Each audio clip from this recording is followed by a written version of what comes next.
Op woensdagochtend of nou ja, woensdagnacht is er ingebroken bij Sweetie Bakery.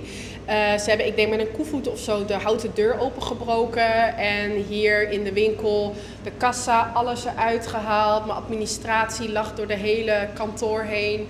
En gelukkig bewaren we nooit geld hier in het pand voor die reden. Maar ja, er is natuurlijk wel veel schade. De iPad is weg van onze kassasysteem. Laptop waarop de administratie deden is weg. Een telefoon die we als reserve hadden, die is weg. En ja, gewoon veel schade aan het pand helaas. En wanneer waren jullie op de hoogte gekomen van de gebeurtenis?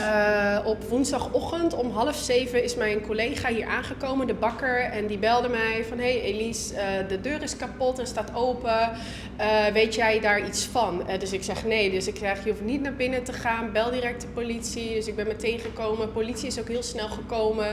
En ja, die hebben onderzoek gedaan.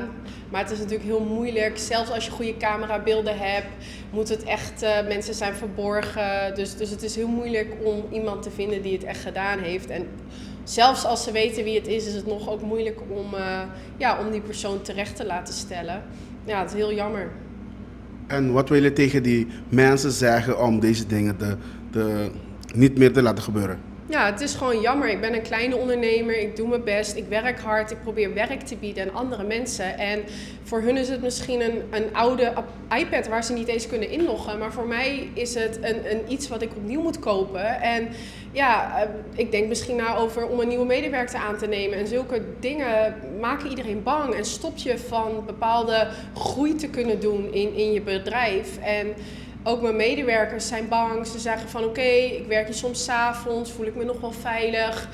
Ik heb heel veel berichten gekregen van andere ondernemers en andere mensen op Bonaire. We hebben heel veel hulp gekregen, dat is echt enorm lief.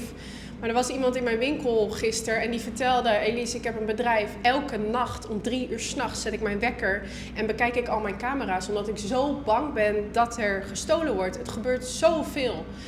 En de dingen die weg zijn is één ding, maar de schade aan het pand en de angst in het team heeft zulke grote gevolgen wat mensen misschien niet beseffen.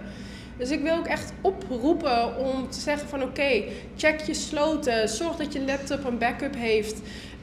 Check of je camera's goed werken, of ze goed ingesteld zijn. En als je iets hoort of ziet, bel de politie, want het kan echt een groot verschil maken. Hebben ze alleen maar hier ingebroken of bij die andere buren ook? Ik heb gehoord dat ze bij Epic ook hebben geprobeerd in te breken. Ik weet niet of dat dezelfde nacht is.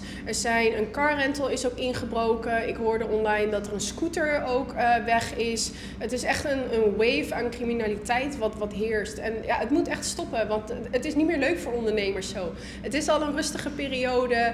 We hebben gehoord dat er minder toerisme is op het eiland. Dus we hebben het allemaal net iets krapper dan normaal. En de mensen ook. De prijzen gaan omhoog, dus de mensen thuis ook. Dus ja, kom op.